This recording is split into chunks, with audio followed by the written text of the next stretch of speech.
Paano ko sabihin ko sa yung kamote yung ginawa kong burger buns dito, and surprisingly, nasarapan talaga ako sa kanya. Kaya kung gusto mo na ibang atake ng burger, share ko sa inyo kung paano ko ito ginawa. Sobrang dali lang nito, promise. First, maghanap kayo ng malaking sweet potato kasi syempre gagawin natin yung burger buns. Kailangan medyo malaki talaga siya. Ganitong size yung bilhin nyo katulad ng nasa video. Pag di ba may mga dumadaan sa inyo mga viral foods, sinatry nyo din ba sila agad? Ako kasi ang ugali ko, kailangan pa ulit-ulit ko muna siyang makita sa social media ko bago ko siya itry. Kaya itatry natin to kasi lagi itong nasa FYP ko. After ko nga palang hiwaan yung ating sweet potato or yung kamote natin, nag-spray lang pala ako dito ng canola oil. Pero kung wala kayong spray na oil, pwede naman yung binubuhos lang. Pero wag nyo masyadong damihan. Siyempre, dahil ito na nga yung magiging burger buns natin, sinison ko lang yan ng salt and pepper na Japanese yung pinakatatak niya. Tapos naglagay din ako ng konting paprika powder, hindi ko lang napakita sa video. And syempre, kailangan na nating i-oven yung ating mga kamote marie. For sure ako may magtatanong na naman dito, Ataya, pwede po ba kahit wala kaming oven? Pwedeng air fryer or kahit iprito nyo na lang, bahala kayo. Basta kailangan maluto yung mga kamote. At good news mga kapatid, kahit gumawa kayo ng regular burger, isip nyo itong video na to kasi itong patty na to,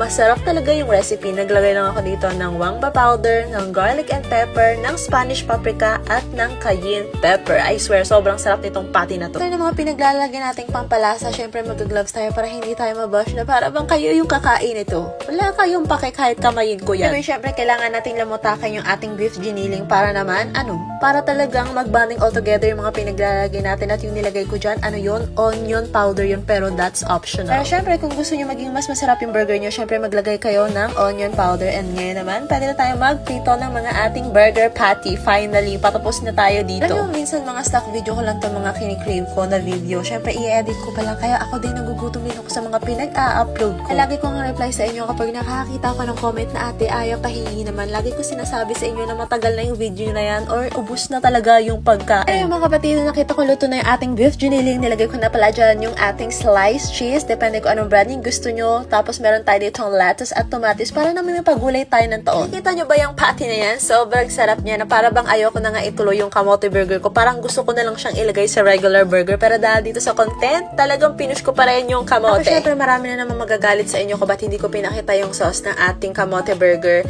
Ay mayonnaise lang po yun. Spanish paprika, garlic powder, honey, at saka ng konting mayonnaise marie. Ulit-ulit tayo sa mayonnaise, I mean ketchup po pala. Ayan na nga ang ating viral sweet potato burger na sobrang nagulat talaga ako sa lasa kasi nag-work siya. Masarap siya, best. Masarap siya. Kaya ano pang hinihintay nyo? Go! I-try mo na!